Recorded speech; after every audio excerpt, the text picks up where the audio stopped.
I gcatha tréimhse 8 seachtaine, ghlac daltaí scoile Fheirtéaraigh an dúshláán Maratón a riil ina chéile, mar chuid de Maratón na bPáistí atá á eagrú ag na hoifigigh pleanála teanga fudfad na Gaeltachta, seo do Bhaile acu faoi.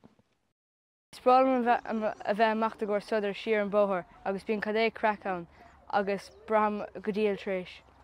Deich ná bí mar gimar cad agus cisfeil ach tugann sé seo deis nua don bheith ag ré agus a buin tanmh as. Fuinis anna tanmh as Maratón na bPáistí is beidir sa todhchaí bhuiine mé trí las Maratón Fheir.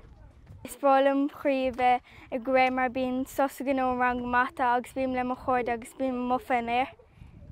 Chlár Maratón na bPáistí á riar an sotha gur chughine agus fud na Gaeltachtaí ag na hoifigigh pleanála teanga agus is deis do leanaí bunscoile Gaeltachta agus Maratón a rith thar tréimhse 8 seachtaine agus chuireann sé go mór le hólas na daltaí marall ar chláinte, marall ar aclaíocht agus marall ar chunas iad féin a chumad 10 slán túil agus aclaí comma.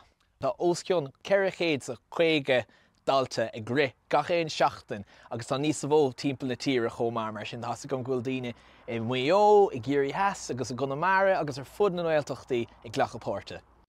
Tá na daltaí ansa agus timpeall na tíre hééis na hoibre crú a chóras teach chun an Maratón na dhéine ach beidir nachhfuil ansa ach tús an neistir rathíochta.